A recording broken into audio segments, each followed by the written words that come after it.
Ungu skáldin að yrkja án þess að geta það. Já. Að Ingólfskaffi í fæði án þess að geta það. Já. Ef þú ættir svona tengja einhverjum listamann í dag, erlendur jafnt sem innlendum, hver væri hann? Ef við ættum að setja hann svona í spor einhvers annars? Já, það er svona erfið spurning. Ég myndi kannski halda þessir svona eins og rapparar, eins og Eminem sem kom á þessu gríðarlega fátæktinu og niður í lægingunni og náði að breyta henni sem sagt í listform og verða þar með sko af því að þeir einhvern veginn það er ekkert mál að klifra hátt upp. Það er svona fáir sem hafa yfirsýn yfir að koma alveg úr sko ræsinu og rennusteininu, skilur að vinna sig upp sjálfur af eigin vel.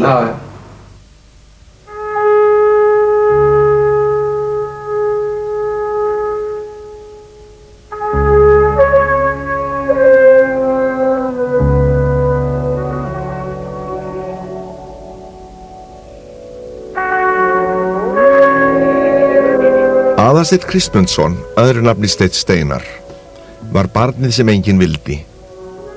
Kynntust fáir betur skuggahlíðum íslensks samfélags í byrjun 20. aldar. Fæddist hann fyrir 94 árum þann 13. október 1908. Á þessum tíma var Ísland ennþá hálfdönsk nýlenda. Verra en dansk áhrif var þó járnbent stéttaskipting bændasamfélagsins sem enn drottnaði í þessari afskekktu sveit. Leið og í ljós kom að fjölskylda gat ekki framfleytt sér, var hún bókstaflega brytjuð niður. Fyrst voru 2 af 5 börnum gefin og dó annað árið seinna, eftir það var fjölskylda hrakin brott, nauðug, viljug. Það var í Saurbænum í Dölunum sumarið 1910 sem 5 aðframkomnir öreygar skutu upp kollinum eftir erfiða nauðungaflutning frá Ísafirði. Samkvæmt reglum gamla bændasamfélagsins var skylt að flytja hreppsómaga í fæðingarsveit heimilis föðursins. Var Kristmundur Guðmundsson þó varla fyrrmættur á staðinn en hann var hrakinn burt. Því næst var 3. barnið gefið og það 4. slegið lægstbjóðanda og undirboði. Eftir það var Aðalsteinn litli eða Alli, eins og hann var oftast kallaður, einn eftir með móður sinni Etelríði. En fljótlega var einnig hún flæmd á brott og Alli 30 ára skilinn eftir munaðlaus hjá vandalausum. Átti hann illa ævi næstu árin. Sá sem hvað best þekkir sögu Steins Gylfi Gröndal rithöfundur. En hann gaf fyrir stuttu út 2 binda verk ævi hans, Steinn Steinar, leitað ævi skálds. Komin út á vegum forlagsins og hlaut eindæmi móttökur. Það má segja Stein að hann hafi þurft að lifa allt það versta sem til var í gamla íslenska bændasamfélaginu. Fjölskyldan, eins og þú sagðir, hún flosnar upp og er flutt hreppaflutningi úr Norður Ísafjarðarsýslu á sveit föðurins, Kristmundar, í Saurbænum í Dalasýslu og þar eru börnin, þar eru þau boðin upp eins og gert var í þá daga. Nú Steinn var óheppinn fyrstu 4 árin sem hann var þarna, hann var 2 ára þegar fjölskyldan var flutt hreppaflutningi og þegar hann var 6 ára þá komst hann loks í góðra manna hendur og þau tók hann að sér hjónin Steingrímur Samúelsson og Steinunn Guðmundsdóttir í Miklagarði og þar á bænum var gömul kona, móðir Steingríms sem hét Kristín Tómasdóttir, var svona forn í skapi og oft kölluð völvan í Miklagarði og hún tók við Steini og þegar hún sá hann þá sá hún óvoðinn sjálfur, en það var orðtak hennar, líka hörmung og skelfing að sjá vesalingsbarnið. Þá var hann bæði grindhoraður og brendur af þvægi svona alveg upp undir nafla. Nú hún baðaði hann og hlynnti að honum og lét hann sofa fyrir ofan sig í rúminu og slíku atlæti hafði barnið aldrei notið fyrr. Kom fljótt í ljós að Alli litli fór ekki alfara leið og áttu hann og stjúpi hans ekki skap saman. Steingrími til hrellingar lagði pilturinn ekki bara fæð á alla vinnu, heldur sólundaði dýrmætum tíma í að fánýta hluti og bókalestur og að berja saman lausa vísur. En Steinn hélt sínu striki, kom einhverjum nýðivísur að góðum notum þegar eineltið í stórum barnahópi keyrði þverbak.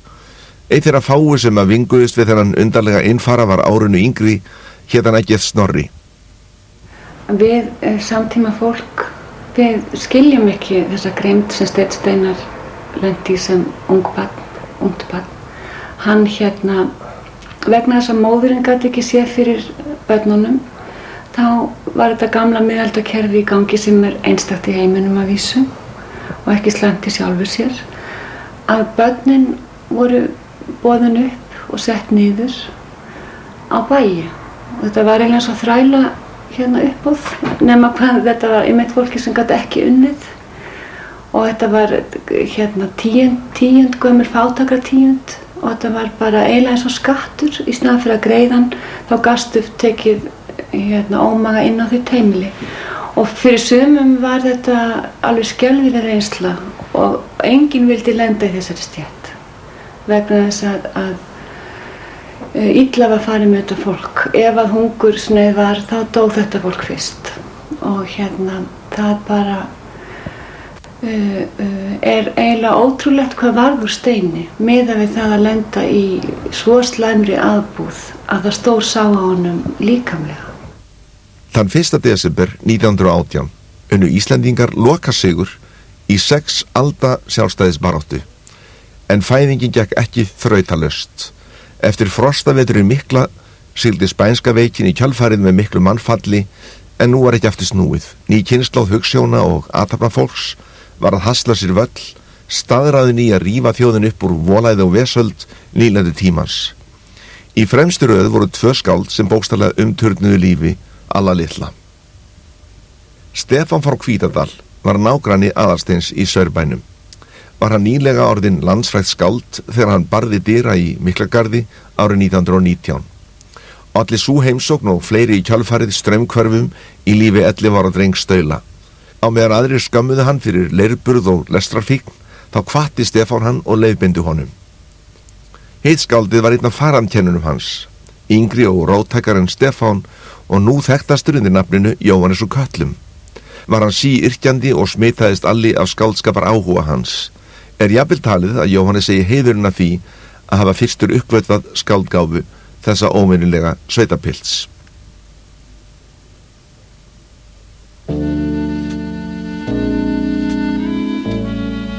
Ekki var sjálfstæði fyrr í höfn en nýtt Ísland reis úr rústunum.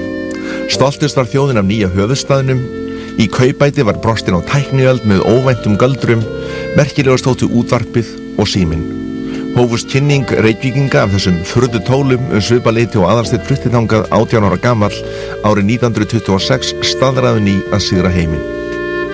Já, hann var nú í stórum hópi sveitamanna sem að streymdu til Reykjavíkur. Ég held að það hefði verið 1000 manns á ári sem að komu að meðaltali á þessum árum til höfuðborgarinnar. En þar voru einmitt á þessu ári sem að Steinn kemur, held ég svona 26-7000 manns. Nú þetta var nú býsna hrár bær, þetta var mjög ungur bær og hann var að byggjast alveg gríðarlega ört upp. Þannig að hann myndi nú helst á Gullgrafarabæ eða bæ í Villta Vesturinu. Húsnæðisvandræði voru gríðarleg. Þeir sem voru nýkomnir þurftu oft að hírast upp á Hanabjálkaloftum eða á niðurgröfnum kjöllurum eða koma sér upp einhverjum skúrraksnum úr kassafjölum í útjaðri bæjarins. Þannig að þetta var svona spennandi nýbyggjabær, má segja mörgu leyti. Nú, Ísland hafði náttúrulega verið bændasamfélag öldum saman og þetta fólk sem að streymdi hingað, það var að leita betra lífi. Það var náttúrulega mikil fátækt í sveitunum og mikil stöðnun og fá tækifæri. Það var allt í föstum skorðum en Reykjavík bauð upp á nýja möguleika. Nú gullið sem að menn voru að sækjast eftir hér, það var fyrst og fremst fiskurinn. Reykjavík var orðinn langmesti togarabær landsins á þessum tíma. Ég held að það hafi verið 3 af hverjum 4 togurum sem voru gerðir út frá Reykjavík. Þannig að það glóði hér alltaf saltfiski umhverfið. Stefán var katóliki, svo Aðalsteinn var innlimaður í söfnuðum. Þar eignaðist hann annan dýrmætan bandamann, Halldór Kiljan Laxness. Jafnvel enn mikilvægara var þó að Stefán leiddi hann í þá stofnun sem markaði dýpri spor í sál hans en allar aðrar. Var þetta ómerkilegt timburhús aðeins neðar í hæðinni í miðborg Reykjavíkur, nára tiltækið í Garðarsæti 15 og gekk undir nafninu Unuhús. En umfram allt fóru fyrstu árun á Mölinni í að kynnast aðstæðum og fá sér vinnu. Erfiðaði þessi lágvaxni og lasburða maður hörðum höndum í verkamaravinnu hér og þar bæjarlandið og sveiti landsins langt umfram líkamsgetu, þar á meðal hér á Korpúlsstöðum sem þá voru í byggingu. En fljótlega kom í ljós að brauðstritt Steins átti ekki eftir að verða af líkamlega tæginu. Eftir að hafa unnið yfir sig laðist hann fárveikur með lömuraveiki. Þegar hann loks komst aftur á ról var annað herðablaðið útstætt, vinstri hliðin afl lítil og vinstri handleggurinn vísin. En á skammri stund skipast veður í lofti. Í upphafi virtist verðhrunnið á Wall Street síðla árs 1929 aðeins staðbundið áfall. En fljótlega brast heimskreppan á eins og brotsjór yfir bátskrifli og stóð í áratug. Leið ekki á löngu áður en þessi ný sjálfstæða þjóð klofnaði í herðar niður í borgarastétt og verkalýð. Það var hér í þessu húsi á Bergstaðastræti 72 sem stofnþing Kommúnistaflokks Íslands hófst þann 29. nóvember 1930. Meðan þingið stóð yfir drukknaði besti vinur Aðalsteins, Eggerts Snorri. Hvatti Stefán hann til að yrkja erfiljóð, var það hans fyrsta prentaða ljóð. Ári seinna brast stíflan, hann orti fyrstu kvæðin undir nýju nafni, skáldið Steinn Steinar var komin til sögunar. Ég held að það sé nú ekki til það skáld lifandi á Íslandi í dag sem hefur ekki orðið fyrir beinum áhrifum frá Steini Steinar. Hann held ég upphafspunktur skáldskapar eins og við þekkjum hann í dag á Íslandi, ljóðlistar, og ekki bara sögulega og ekki bara í aðferð, heldur vegna þess að af einhverjum dularfullum ástæðum þá hann sá höfundur sem hann byrjaði fyrst að lesa. Og það getur verið vegna þess að einfaldlega svo margir hafa samið lög við þetta sem að hljóma í útvarpinu og krakkar sperra eyrun og segja, þú veist, hver samdi þetta, og að því að krakkar eru næmi fyrir því þegar að einhver kemst vel á orði. Og þá segir kannski einhver þetta er Steinn Steinar og þau átt að segja því að það er hægt að finna þetta í bókum líka. Og í mínu tilfelli var það þannig að ég kynnti Steini fyrst sem rödd, vegna þess að ég eignaðist plötuspilara þegar ég var 7 ára gamall og með honum fylgdi 45 snúninga plata með upplestri Steins Steinars. Og ég átti sem sagt ekki margar plötur, ég átti svona eina 5-6 plötur sem ég hlustaði á aftur og þetta var ein af þeim. Og ég held að það hefur verið afskaplega hollt og kannski svona skapað eitthvert nýstárlegt bragðeira á mig að hafa sem sagt sem smábarn verið að hlusta á Tímann og vatnið út í gegn. En kreppan í samfélaginu var bara rétt að byrja. 2 árum síðar var efnahagslífið hrunið, þorri þjóðarinnar atvinnulaus og Reykjavík púðurtunna. Menn flykktust á bæjarstjórnarfundi, sérstaklega þegar við ræðum atvinnuleysismál. Það urðu svona slagsmál í kring þessa bæjarstjórnarfundi gjarnan, en langmestu slagsmálin urðu svo 30. nóvember að þá var verið að ræða að lækka kaup í atvinnubótavinnu svo kallaðri. Hugmynd bæjarstjórnar var svo að fleiri fengi þá vinnu við þessa svo kallu atvinnubótavinnu og það er þá að lækka aðeins kaupið, og þetta var nú mjög skiljanlegt út frá sjónarmiði bæjarstjórnarinnar, því að ég held að helmingur allra bæjarútgjalda hafa farið í fátækaframfæri og atvinnubótavinnu. En þetta mætti mikill andstöðu og það yrðu hér alveg hreint gríðarleg slagsmál og lá við borgarastyrjöld í bænum, og ég held að það voru nú 28 manns í lögregluliði Reykjavíkur á þessu tíma og ég held að 21 lögregluþjónn hafi legið óvígur eftir þessi slagsmál. Þegar á reyndi sprungu stærstu springina þó sem betur fer ekki á götum úti heldur í listalífinu. Kristján Karlsson bókmennafræðingur sem manna best þekki skáldskap Steins Steinars orðaði það svo í viðtali fyrir þann þátt: heimskommunisminn átti mestan þátt í þeirri vakningu sem varð í íslenskum listum á þessum árum. Kvöddu sínu hljóðs tugir ungra og stórefnilegra skálda, málara og músikanta og varð Reykjavík brátt svo miðstöð kaffihúsa, myndlistasýninga og menningar viðburða sem hún hefur verið síðan. Pólitísk afskipti Steins Steinars jökust jafnt og þétt. Leið ekki á löngu þar til hann komst í kast við lögin. Var hann einn 5 kommunista sem sumarið 1933 voru handteknir þegar þeir rifu niður og tröðkuðu á nasistafána á Siglufirði. Varð úr lögreglumál og afdrifaríkt dómsmál. Það eins og þú veist kannski að það var nú höfuðpaurinn í þessu Þóroddur Guðmundsson á Siglufirði og þeir skáru niður fánan og tröðkuðu honum, eða sé að Þóroddur gerði það, en Steinn var aftur dæmdur fyrir það að veita aðstoð við þetta og enda fékk hann nú miklu, eða vægari dóm en hinir, það var mildaður dómurinn í Hæstarétti. En þetta var semst brot á 83. grein hegningarlaganna frá 1869 og byrjunin er 4. málsgrein og það segir, byrjunin er þessi: meiði maður útlendar þjóðir sem í vináttu við konung með orðum, bendingum eða mynda uppdráttum og svo framvegis og það er talað þá líka verknað og svo framvegis að þá skuli með sæta tiltekinni refsingu og þeir fengu þarna hvað 3 mánaða einfalt fangelsi sem kallað var, sem er þá nánast varðhaldi nú á dögum. Nú sko þannig náttúrulega þetta menn í nokkru vandastattir. Þetta gerist hvað 1930 og 3 já, og rétt það leyti sem Hitler kemst til valda og þá þetta kannski má segja, menn vissum náttúrulega ekki alveg hvað var í vændum en sko eftir á að hyggja finnst manni þetta náttúrulega hálfbroslegt, sérstaklega því að menn sjá að hér er ekkert ofsagt eða ofgert. En klofningur landsmanna í 2 stríðandi fylkingar endurspeglaðist ekki síður í listalífinu. Var Kristinn E. Andrésson aðalsbrauta vinstrimanna og í október 1933 stóð hann fyrir stofnun félags byltingasinnaðra rithöfunda. Var það ángi af kommunistaflokknum og undanfari máls og menningar. Á vegum þeirra kom út ársritið Rauðir pennar og var Steinn viðlóðandi þennan félagskap framan af. Á meðan aðal keppinautur Steins, Tómas Guðmundsson, varð óskabarn borgarastjættarinnar, slóst Steinn í lið með byltingaröflunum. Kom fyrsta bók Tómasar, Fagra veröld, út árið 1933 og fekk fádæma viðtökur. Gaf Steinn út sína fyrstu, Rauðurlogin brann, árið á eftir á eigin kostnað. Segja nöfnin allt sem þarf ólíka lífsýn höfundanna.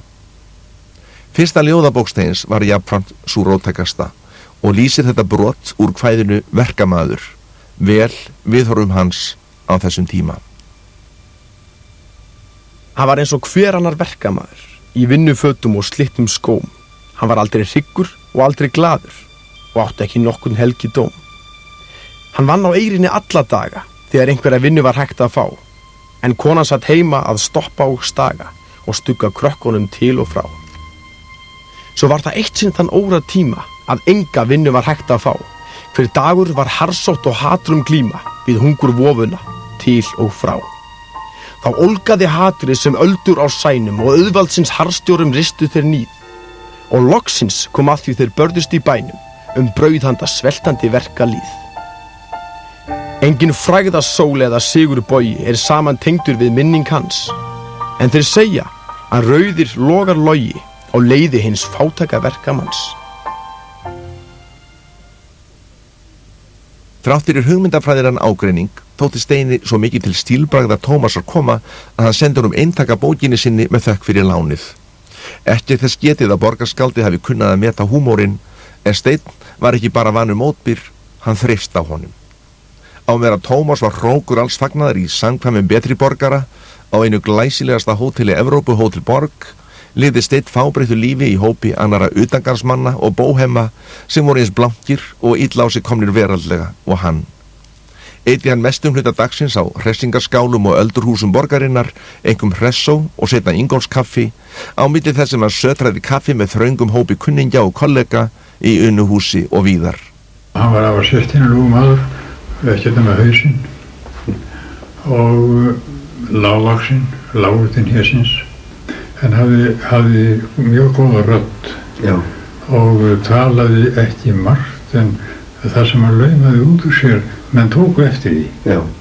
Það var þannig, hann var þannig maður, menn tóku eftir öllu sem Steinn sagði og stundum lögðu menn nú ekki alltaf rétta merkingu í það. Já. Hann gat verið að gera grínamannum sem tóku ekkert eftir því. Blánóttinni eyddi hann í leigukytrum hingað og þangað bæinn. Fólst ljóðagerðin einkum í að kúra andvaka og skítugu fleti og hnoða saman vísum í þeirri veiku von að höfginn yrði taugaspennunni yfir sterkari. Jafnvel kommarnir voru ekki hrifnari af honum en svo að þeir grýtt honum niður stiga. Reyndar kom í ljós að þessi tiltekna hreinsun var á misskilningi byggð. Lenti flokkslínan frá Moskvu í hendur sendiboða sem datt svo rækilega í það að loks þegar henni rétta stefna kom í ljós var Steini boðið að ganga aftur í flokkinn. En honum var nú nóg boðið og hallaði sér að sósíalistum upp frá því, skrifaði hann eftir þetta einkum í Alþýðublaðið sem Finnbogi Rútur Valdimarsson ritstýrði. Störfuð á blaðinu á þessum tíma margir færustu pennar landsins. Ég átti góða kunningja og vini á Alþýðublaðinu. Þar var einvara lít þrátt fyrir umvæli Steins álit manna á Alþýðublaðinu. Þar voru Finnbogi Rútur ritstjóri, Karl Ísfeld, vinur Steins, Magnús Ásgeirsson, fremsti ljóðaþýðandi Íslands fyrr og síðar og bókmenntagagnrýnandi og eiginlega verndari Steins á Margalund og því hann kvað mikið lof hann. Enn varð bið á að valdhafandi sættu sig við þennan róttæka óróasegg. Á meðan að góðskáldi nutu ríkisstyrkja fékk Steinn ekki krónu en 2 mánaða fangelsisdóm fyrir fánamálið eða nánatiltekið fyrir kommunistisk ofbeldisverk. Lét það sér fátt finnast og árið seinna gaf Heimskringla út aðra bók hans Ljóð og flestum til undrunar snerust kvæðin meira pælingar lífið, náttúruna og tilveruna en hafrót stéttabaráttunnar. Kvæðið Barn er ágætt dæmi. Ég var lítið barn og ég lék mér við ströndina. 2 dökkklæddir menn gengu framhjá og heilsuðu. Góðan dag, litla barn. Góðan dag. Ég var lítið barn og ég lék mig við ströndina. 2 ljósarðar stúlkur gengu framhjá og hvísluðu. Komdu með, ungi maður. Komdu með. Ég var lítið barn og ég lék mig við ströndina. 2 hlæjandi börn gengu framhjá og kölluðu. Gott kvöld, gamli maður. Gott kvöld. Og loks gerðist kraftaverkið.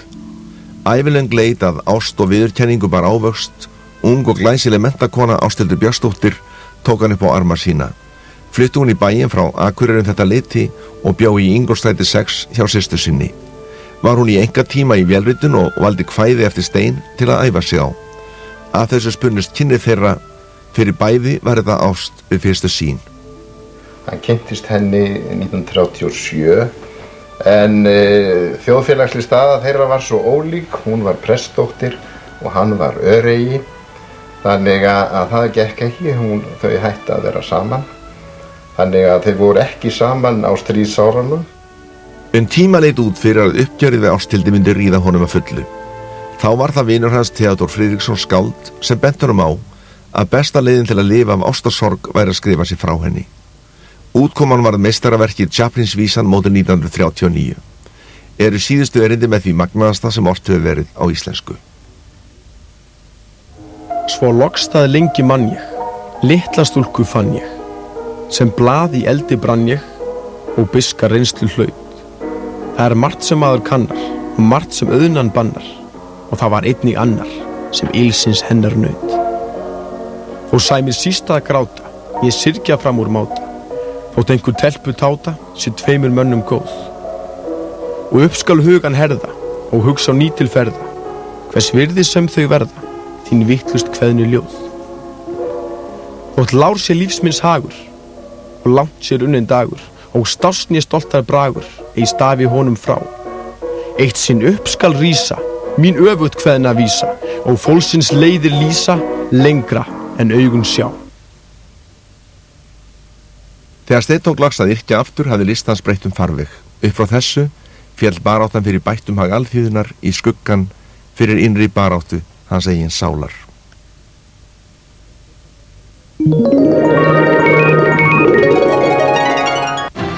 Ferðumst á stað þar sem hetjur verða til. Haltu þér. Áætlun. Rammenning. Hið sígilda ævintýri Gulleyjar í nýjum búningi. Gullplánetan frá Disney. Þökkum landsmönnum frábærar viðtökur á árinu og óskunum gleðilegar hátíðar og farsældar á nýju ári. Póstdreifing. Margar hendur lögðu grunninn að atvinnulífi okkar tíma. Sýð eitt stærsta fyrirtæki heims í sölu og markaðssetningu sjávarafurða. Sú gæðavara sem Sýð dreifir ber hróður fyrirtækisins út allan heim. Sýð óskar viðskiptavinum og landsmönnum öllum til sjós og lands gleðilegrar hátíðar og fengsæls komandi árs.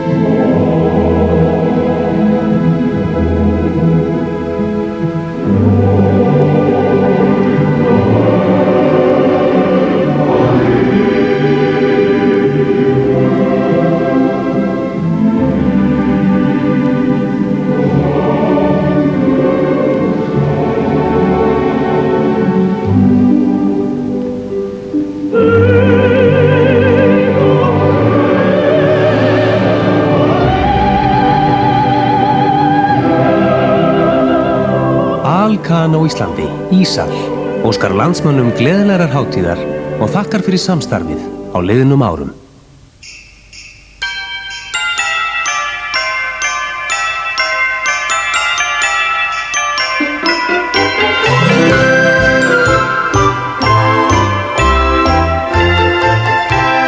Óskum viðskiptavinum okkar og landsmönnum öllum gleðilegra jóla og farsældar á nýju ári. Íslandsbanki. Þú ert að horfa á heimildamynd Stein Steinar.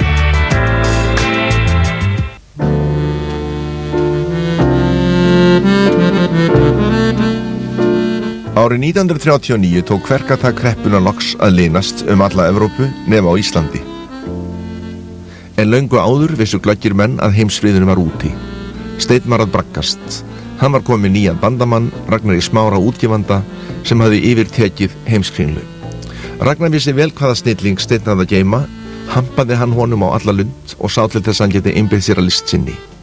Úti í Evrópu hélt Hitler áfram að brýna kuttana og í mitt ár tóku Íslendingar að streyma heim, þar á meðal ýmsir þekktustu listamenn landsins eins og Gunnar Gunnarsson og Kristmann Guðmundsson. Úr röðum þeirra yngri voru tveir kornungir myndlistasnillingar, Nína Tryggvadóttir og Louisa Matthíasdóttir. Glóðvolgar frá háborg listana París. Allar þær nýju hugmyndir, stefnur og straumar sem fylgdu þessu fólki settu listalífið og landið á annan endan, rétt áður það lokaðist í 5 löng ár. Ekki að undra þótt kraumað í deglunni og má með sanni segja á þessum árum hafi þessi gullöld íslenska lista náð hámarki. Unuhús var nú orðið þungamiðja umrótsins, gekk það undir nafninu Akademían, þar sem lærisveinar erlends brutu heilan eða kappræti yfir kaffibolla listir, heimspeki eða heimsviðburði eða hlustuð á músík. Já, þetta er nú einhvers allra sögulegasta hús sem getur í íslenskri listasögu og hefur mikið verið það skrifað. Nú á Steinn náttúrulega er hér tíður gestur, eða fasta gestur, nema að Erlendur var mjög strangur með það að enginn, ef Steinn var undir áhrifum áfengis, þá var hann ekki hleypt inn. Það var engum hleypt inn ef hann var undir áhrifum áfengis. Erlendur var mjög mikill bindindismadur. Slóust það Nína og Louisa brátt í hópinn, var Nína svo frakka en Louisa svo feimna. Nína hafði orðað við Erlenda að þær stöllur langaði til að mála portrétt, en þær vildu gera það í dagsbirtu. Og þá kom Erlendur ekki til greina því að hann var skrifstofumaður hjá tollstjóra og gekk alltaf til vinnu sinnar. En þá segir hann við Nínu, en hvernig væri að fá Stein Steinar? Hann yrkir nú helst á nóttinu og hann hefur nógan tíma. Og þetta verður til þess að Steinn situr fyrir hjá þeim oftar en nokkur annar. Því að Nína Tryggvadóttir, hún gerði af honum 3 portrett og 3 olíumyndir og margar skissur af honum eru til. Nú og Louisa, hún málaði líka Stein, en því miður þá er hennar portrett týnt eða hefur ekki komið í leitirnar enn. Kersni og stríðni Steins var alkunn, eins og vinir hans og samtíðamenn geta vitnað um. Það gæti verið mjög skemmtilegur svona, sérstaklega menn voru hátíðlegir eitthvað. Þá kom hann með einhverja athugasemdir sem voru nú neikvæðar og kipti manni niður á jörðina. Hann hafði svolítið gaman að stríðaði Tómas Guðmundssoni. Tómas var nú sjálfur klintinn en hann þoldi það illa að Steinn væri svona skjóta á hann ykkur. Og eins var með Halldór Laxness í Unuhúsi, þá var Steinn voðalegur dauðadalum stundum. Því hann snýr út úr mörgu sem Halldór var að dósera þarna. Og hann sagði einhvern tíma var Vilmundur samferð honum og frá Unuhúsi og þá sagðist hann ekki þola Steinn, sagði Halldór Laxness. Það var óþólandi þessi kvinni. Já, og það myndist stóra margar sögur sem gengur á Steini við mörg tækifæri. Hún var fréttavara, hann hefði verið að sjarmera stúlkur út í Petri Borgara dætur, út í Örfirisey og að horfa sólvalagir. Og svo það voru margir sem voru gáður auga. En hann var náttúrulega ekki glæsumenni. Og með sinni vissnu hönd sem hann velti nú stóru steini í menningarlífinu. Mér leiðast afskaplega vel á honum. Þegar hann fann það að maður var ekkert kuppinn við smá skjens og glettni, þá hætti hann því alveg. Þú ert vísunar, Steinn Orten Tómas, er það ekki? Bögur að heyra hana? Já, hún víst ort í hófi í Sjálfstæðishúsinu við Austurvöll þar sem að Tómas átti held í 50 afmæli. Og Steinn lét miða ganga til Tómasar. Ég held hann að við byggði þjóninum að fara með þennan miða til Tómasar. Og þar var þessi vísa. Hér situr Tómas skáld með bros á brá, bjartur og hreinn sem fyrsta morguns árið. Ókveðmi vinur tekur sárt að sjá að sálinn skyldi grána fyrr en hárið. Og ég man sérstaklega eftir einu dæmi sem ég þótti svolítið skemmtilegt, það var á uppboði. Það var að bjóða upp bæði bækur og fleira og Steinn þar og býður í, hann var nú ofta á slíkum uppboðum, og býður í staf, göngustaf mikinn. Og svo sem hafði verið eigu Guðbrands Jónssonar, prófessors. Og þegar að uppboðinu lokið og Steinn búinn að taka stafinn, þá fara menn að koma til og svo segja hann að Steinn var frekar lágvaxinn, að stafinn verið allt of stór fyrir hann og passaði alls ekki. Og þá sagði Steinn, já, ég vildi gjarnan eiga þennan staf því að Guðbrandur barði mig einu sinni með þessu staf. Þann 10. maí 1940 gekk breski herinn í garð og landið fylltist af dátum. Það mest fyrir augun í bæ þessum ber að bærinn fullur af útlendum her. Þeir spossjar og státa stræti og torg og stúlkurnar dufla við tá inn á borg. Og spyrji ég stúlku hví sé hún svo sæl, þá svarar hún manni hæl. Og þetta hafði það í för með sér til dæmis hér í Reykjavík að það voru allt í einu komnir, það voru helmikið fleiri karlmenn heldur en höfðu verið áður. Það voru jafnmargir hermenn eins og allir íslenskir karlmenn í Reykjavík. Og þetta hafði náttúrulega það líka í för með sér að það hófust hér miklar hernaðarframkvæmdir og skyndilega þá var allt fljótandi peningum og atvinnuleysið hvarf alveg eins og dögg fyrir sólu. Í fyrsta skipti eignaðist almenningu peninga meira sér skáldin, einhver þau umdeldu eins og Steinn Steinar. Þegar hér var komið við sögu voru hann, Lúísa og Nína orðin perluvinir. Var þetta þríeykin og áberandi og alltalað í listalífi borgarinnar, deyfði samneyti við þessar glaðværu, skeleggu og glæsilegu listakonur sársaukan eftir hryggbrot ástildar. Í árslok 1940 kom út 3. ljóðabók Steins, Spor í sandi, og fékk þokkalegar móttökur. Eins og vanalega skrifaði Halldór Laxness jákvæðasta ritdóminn, en þetta var aðeins smjörþefurinn af því sem í vændum var. Einkum hefðu kynnin við Lúísu haft góð áhrif. Hélt samband þeirra áfram að dýpka gagnkvæm ást og virðing, gaf list hans þann innblástur sem hann þurfti. Því miður sáu vinir og ættingjar hennar þetta ekki sömu augum. Hafði hún alist upp í hinu fræga húsi Höfða og var komin einni valdamestu ætt landsins, en Steinn var í essinu sínu. Var hann hörðum höndum að sinni bestu ljóðabók og samdi nú margt sinna bestu verka. Ekki sakaði að Nína og Lúísa voru báðar ákafir málsvarar abstraktstefnu í listum, var Steinn á þessum árum frumkvöðl í gerð svonefndra atómkvæða, þar að segja abstrakt listar í kveðskap. Ekki eru þó allir jafn hrifnir, einkum fór einn helsti forystumaður Framsóknar, Jónas frá Hriflu hamþörum gegn þessum hugmyndum, sá hann ofsjónum yfir áhrifum vinstrimanna og Kristins E. Andréssonar í listalífinu og sá sér hag í að rugla saman atómkvæðum og kommunisma. Spunnust af rammar deilur þegar Jónas tengdi saman listamannalaun og stjórnmálaskoðanir. Það er annað sem gerir Stein mjög mikilvægan og það er það að hann er í rauninni holdgerving þeirra skila sem urðu í íslenskum skáldskap þegar að nútímaljóði verður til. Það hlaut eitthvað stórkostlegt að vera að gerast, ímynda maður sér þegar maður les þetta, er að lesa söguna og líta til einhvers tíma sem maður upplifði ekki sjálfur, þá álíktar maður sér svo eitthvað stórkostlegt hlýtur að hafa gerst. Þar sem að maður sem hafði hið hefðbundna bragarhætti og hið hefðbundna form svo gersamlega á valdi sínu segir skilið við það og lýsir yfir hreint og beint því að hið hefðbundna ljóðform sé nú loksins dautt og það allt saman. Það er svona ég held að það sé hljóti að verða sko seinna meir álitin einhver svona áhrifamesta setning sem eru sögð áhrifamesta artspoetika bara í íslenski bókmenntasögu. Svipað leyti tóku Louisa og Nína báðar að myndskreyta ljóð eftir Stein. Speglast ólíkir persónuleikar þeirra vel í ljóðavalinu, kaus Nína Tindátana, hálfkvæðið frábæra Hitler og hans kóna, en Louisa valdi hins vegar barna ævintýrið Halla. Mér þótti skemmtilegast þegar ég datt ofan á áður óprentað verk eftir Stein, barnaljóðið Halla, með myndskreytingum eftir Louisu.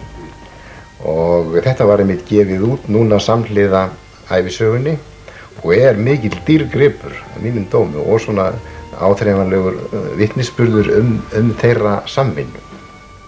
Kom svo bók þá ekki út fyrir rösklega hálfri öld seinna. Ástæðin er auðfundin. Fjölskyldu Louisu var nú nóg boðið. Hafði ríkasta ætt landsins ekki hyggju að láta bláfátakan hreppsómaga og róttækling með yfirhangandi fangelsistóm hreppa svo dýrmætt hnoss. Stéttaskipting hefur náttúrulega alltaf verið á Íslandi og yfirleitt í flestum þjóðfélögum. Og hún var auðvitað talsverð á 19. öld og fyrir hluta 20. aldar, fyrir nú að draga mjög úr þess á 20. öld. Og þá var það náttúrulega bæði mátumenn eftir námi og menntun, stúdentar og háskólamenn, þeir nutu svona sérstaklega virðingar og svo var náttúrulega efnahagur. Betri góðbændur og hreppstjórar og aðri slíkir voru náttúrulega hærra settir en sauðsvartur almúginn. Og þetta birtist auðvitað í því til dæmis að það skildi vera jafnræði með hjónaefnum. Það var talað um menn tækju niður fyrir sig ef menn úr heldri stéttum náðu sér í konu af lægri stéttum og svo öfugt. Ef karlmaður á lægri stéttum gerði svo djarfur að sækja sér kvanfang í efri lögin, þá þótti hann nú vera svona nokkuð höfðingja djarfur. Þegar að Louisa tilkynnti honum að hún ætlaði utan til náms, brást Steinn hinn versti við. Róaðist hann þó aftur eftir vilyrði fyrir vegabréfsáritun til Bandaríkjanna. Voru sósíalistar og kommunistar enda í hávegum eftir að Hitler réðist á Rússa sem þar með gengu til liðs við bandamenn. Þrátt fyrir hættu ástand á höfunum sigldi Louisa alfarinn til New York haustið 1942. Í lok sama árs gaf Ragnar út afrakstur þessara litríku ára í besta ljóðasafni Steins, Ferð án fyrirheits. Eitt kvæðana er hinn snilldarlega samfélagsádela að fengnum skáldalaunum. Svo oft hef ég grátið og harma mitt hlutskipti leinum og horft inn í framtíð sem beið mín þögul og myrk. Þetta fallega kvæði er ort í þeim tilgangi einum að óska mig sjálfum til lukku með skáldastyrk. Hér áður fyrr, það er satt, ég var troðin í svaðið, hvar sáu þið mannkynið komast á lægra stig. Ég var soltin og klæðlaus og ort í Alþýðublaðið og allur heimurinn fyrirleit blaðið og mig. Ég var úrkastsins tákgræna mynd, ég var mannfélags sorir og mér var hvarvetna synjandi vísað á braut. En þrjóskan sem lágvöxnum manni í blóðið er borin kom báðundum mínum til hjálpar ef allt þraut. Í kulda og myrkri ég kvað og ég baðst ekki væðar og kvæðið var gjöf mín til lífsins sem vera ber. Ég veit hún lítil og þó var hún aldrei til þægðar þeim sem með völdin fóru á landi hér. En eitthvað breytt og annarkvort ég eða þjóðin ekki jafn trúfest sem fyrr við sín markmið og heit. Því nú hefur íslenska valdstjórnin launað með ljóðin eins og laglega hagorðum framsóknarbónda í sveit. Samt þakka ég auðmjúkur þetta sem ég hefi fengið, en þrálát og áleitin spurningum sál mína fer. Stríðinu lokið, loksins til þurrðar gengið, það litla af ærlegri hugsun sem fannst hjá mér. Því einnig ég mann þann lærdóm sem lífið mér kendi, hver látt eða hátt sem veröldin ætlar með sess. Þeir bláköldu sannindi að allt sem innt af hendi í öfugu hlutfalli borgast við gildi þess. Þetta kvæði sýnir vel þann pólitíska þroska sem Steinn hafði öðlast síðan það skrifaði Rauður loginn brann.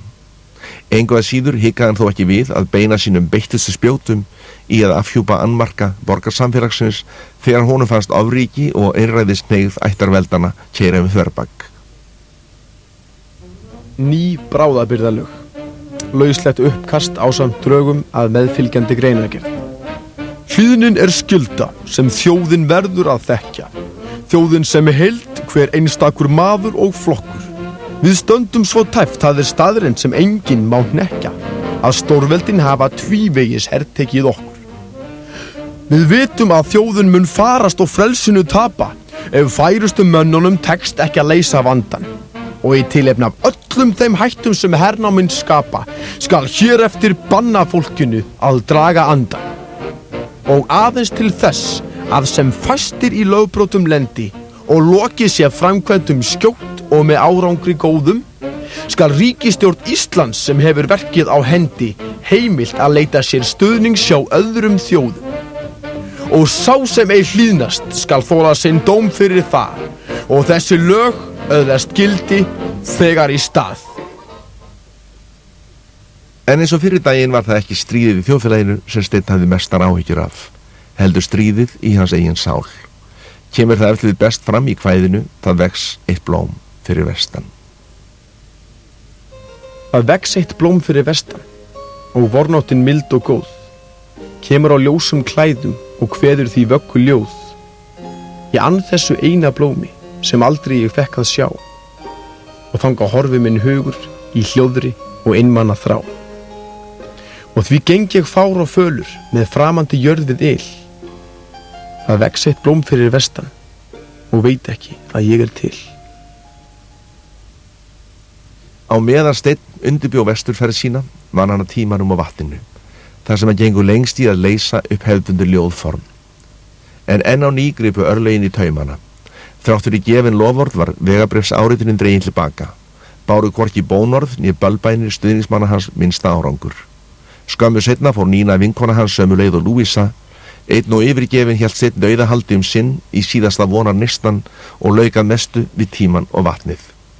Þegar að bókin kom út 5 árum síðar kom í ljós að samband hans og Lúísu rauði þráðurinn í bókinni. Frá vitund minni til vara þinna veglaust haf, en draumur minn glóði í dulkvikri báru meðan djúpið svaf. Og falin sorg mín nær fundi þínum eins og fyrrblátt haf.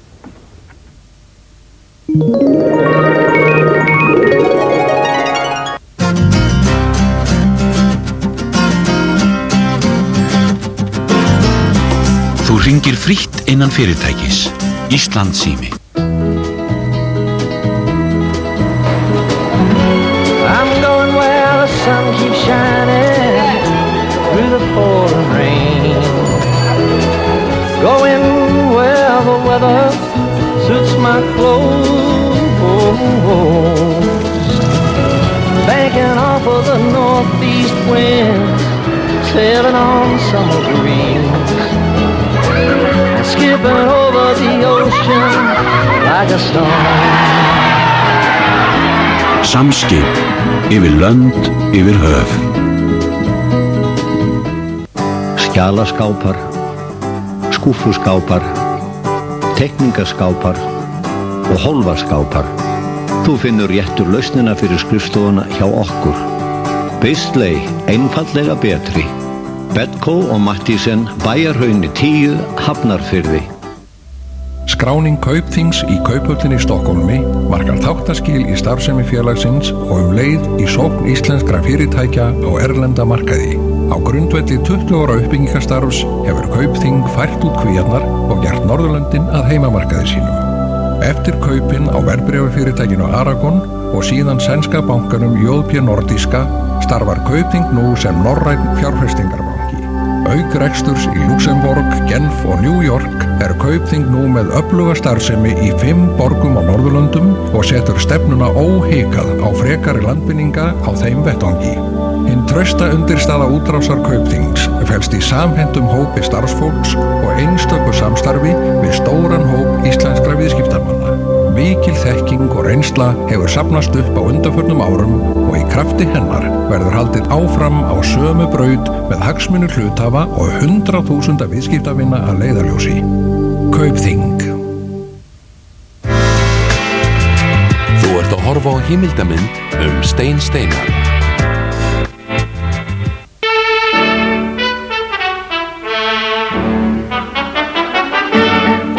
Eftir að Louisa og Nína hurfu úr lífi Steins Steinars, misti hann að mestu áhuga á ljóðasmíð.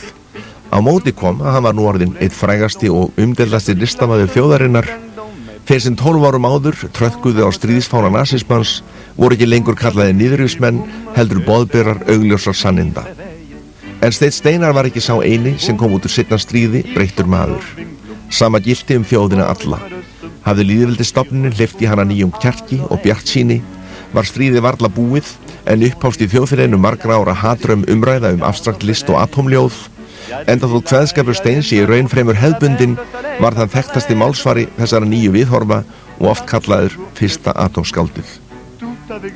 Létu nú óvinir hans af andstöðu sinni hver af fætur öðrum, meira sér fyrsta ástin hans Ásthildur fékk nú leyfi til að snúa aftur. Giftust þau árið 1948 og varð hún lífsförunautur hans upp frá þessu. Í stað ljóðagerðar notaði Steinn nú guðsgjöf sína, hagmælsku og háðskinn svo háþróað að tæpast á sinn líka í íslenskri bókmenntasögu, einkum í að semja meiklaða pistla og mergjaðar ádeilur mannlíf, listir og pólitík í útvarp og blöðum. Svo var hann orðinn eins konar skemmtikraftur með þjóðinni þegar Sveinn Ásgeirsson var með sína frægu útvarpsþætti og Steinn var einn af snillingunum því að Steinn var með afbrigðum hagmæltur og hann hafði gaman að bera öllum saman það að hann hafði gaman af þessu nýja hlutverki að vera svona eins konar skemmtikraftur með þjóðinni. Árið 1955 gerði svo þau tíðindi að gullöld íslenska lista fékk sína mestu viðurkenningu þegar Halldór Laxness, bandamaður hans, þáði bókmenntaverðlaun Nóbels af hendi sænska kóngsins. Sumarið eftir fór Steinn í fræga ferð til Sovétríkjanna. Auk hans voru með í ferðinni þeir Agnar Þórðarsson, rithöfundur, Jón Bjarnason, fréttastjóri, Ísleifur Högnason, fyrrverandi alþingismaður, Hallgrímur Jónasson, kennari og margir fleiri. Skrifaði Agnar síðar bók þessa fræknu ferð sem að skýrði Kallað í Kremlarmúr. Var þessi ferð mjög söguleg. Frá Moskvu var ferðinni heitið til Stalingrad. Og við fórum upp í flugvélina. Svo var hún ekki stór, svo kom flugmaður upp í hana og hann var bara svona í einhverju jakka, vinnujakka og mjög róleg af fötunum. Ég sagði, hann ekki eldri en þessi og hann bara frá sér í sætið og startaði bara á leið hér, það líklega verið flugmaður á stríðinu. Svo flugum við þarna yfir og Hallgrímur orti hann á leiðinu en sá yfir fjöll og vötn og við lentum þarna í Stalingrad og þar fórum við að skoða okkur og það var búið að byggja mikið upp og fara að byggja þessar Stalin-blokkir og okkur var boðið að skoða verkamannabústaði og koma með eitt heimilið og þegar við komum þar inn þá var það eldhúsið fyrir og þá Ísleifur sér þar að ísskápur, segir hann. Ég er mjög gladur að sjá þessi menningarveikt. Þá sagði Steinn, hann úr timbri. Við skulum sjá til, segir Íslur. Jú, hann var úr timbri, það var bara ískökullin. Svo Jón Bjarnason, hann skrúfa frá kranunum og hérna krani og þá segir Steinn, það kemur ekkert vatn.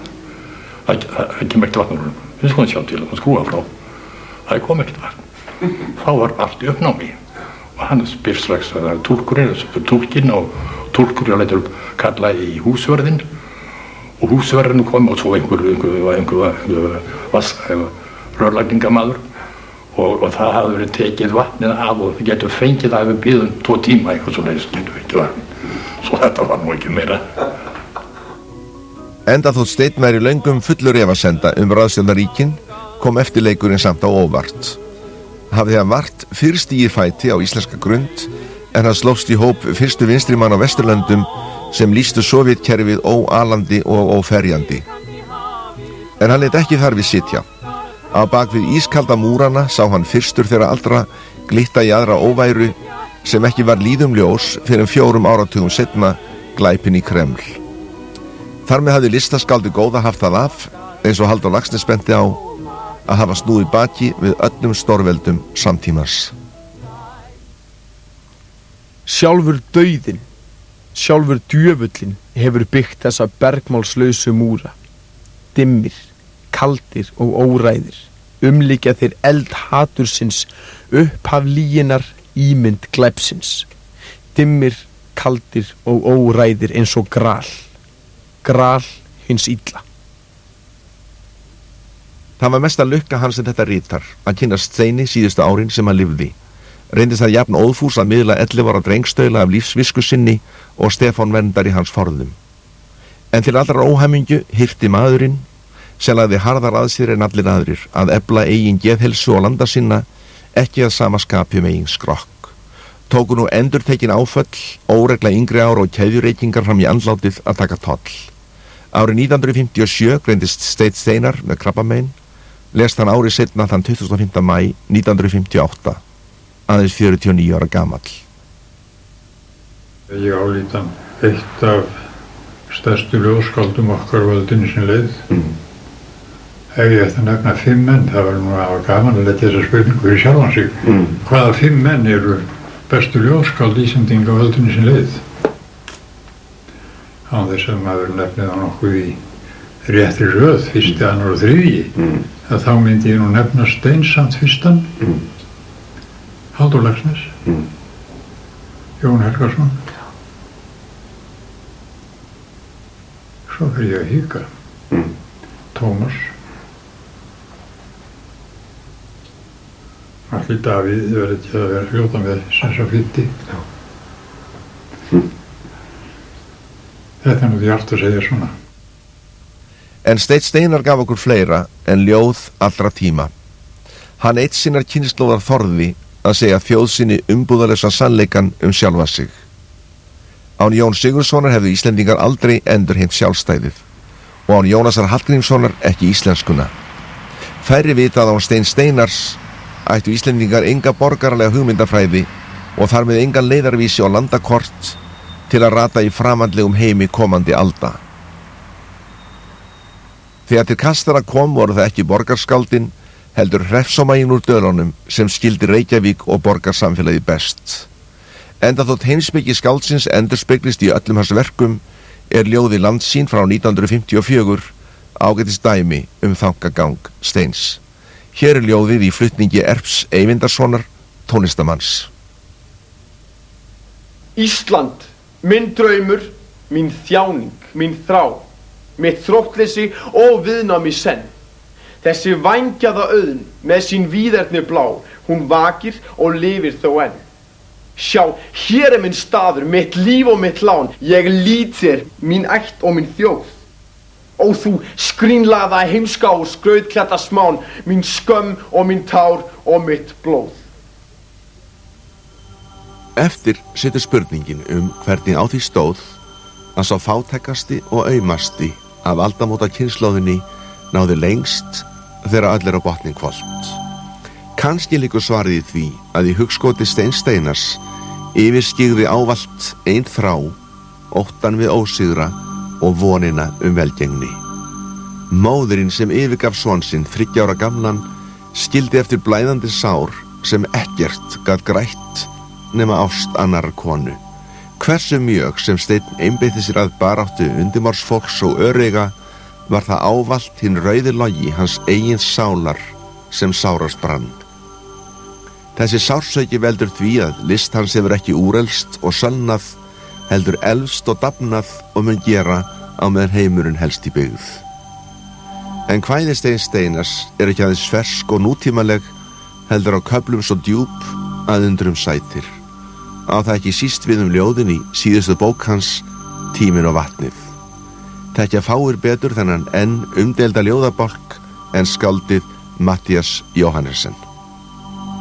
Í Tímanum og vatninu, í samtali okkar, kemur fram að hann hafi verið með það í huga þegar hann orti Tímann og vatnið að búa til einhvers konar ballett, ljóðrænan ballett. Ég held að enginn hafi trúað þessu. Ég trúi því. Þrátt fyrir ólíkindi Steins þá ætti maður að taka orðans alvarlega þegar hann gefur svona yfirlýsingar. En hann fjallar náttúrulega fyrst og síðast ástina og frá vitund minni til vara þinna veglaust haf. Nú, þessi flokkur fjallar líka trúna og hann fjallar og Kristján Karlsson hefur orðað það best allra hvernig hann sýnir fram á að Steinn hafði svipaða afstöðu til trúar og efasemdar menn katólíkan og miðöldum, kannski með neikvæðum forsendum. En mestu trúmenn náttúrulega efasemdarmenn eins og Matthías Jochumsson. Nú hann fjallar líka dauðan og þessa miklu sáru leit að Guði, forsjóninni. Og svo náttúrulega þessa listrænu þögn sem annars konar þögn heldur en Einar Benediktsson fjallar það er já, endar með því að vera þögn dauðans og við getum séð það hérna í 20. erindi. Þögnin rennur eins og rauður sjór yfir rödd mína, þögnin rennur eins og ryðbrunnið myrkur yfir reynd þína, þögnin rennur í þreföldum hring kringum þögn sína. Enda þótt Steinn Steinar hvíli hér í kirkjugarðinum í Fossvogi við hlið konu sinnar, Ásthildar Björnsdóttur, var hann í þeirra fáu sem skilur meira eftir sig en smekklegan legstein. Því Steinn Steinar getur ekki dáið. Með hverju ári sem líður frá láti hans eykst hróður listar hans, spádómar hans sjálfs að eitt sinn upp skal rísa, mín öfugt kveðna vísa, og fólksins leiðir lýsa, lengra en augun sjá, löngu orðin að veruleika á Íslandi. Munaðarleysingin og hreppsómaginn sem fyrir 9 áratugum lagði af stað í langa ferð án fyrirheits komin heim. Og einmitt þá orðið tímabært að Íslendingar leyfi heiminum öllum að kynnast ljóðunum og lágvaxna seníinu með vissnu höndina sem galdraði þau fram. En enginn getur betur hvatt Stein Steinar en Steinn Steinar sjálfur í lokakvæði Ferðar án fyrirheits. Undirskrift. Lesendum þessarar bókar, ef einhverjir hef ég ekkert frekar að segja í raun og veru. Sjá, hér ég sjálfur og þetta allur minn auður, hið eina sem ég hef að bjóða, lifandi og dauður. Ég veit að þið tellið mig aldrei í ykkar hópi og ætli mig skringilegt sambland af fanti og klópi. Ég langt að komin úr heimkjunum niðdimrar nætur og niður í myrkusins djúp liggja enn mínar rætur. Ég ber þess að sjálfsögðu ævilangt óbrigðult merki, því örlög hvers manns gefa lit sinn og hljóm sinn hans verki. Það var lítið dýrðir og næsta nömt fyrir andan. Mitt nafn Steinn Steinar skáld, ég kvaðst á við fjandann.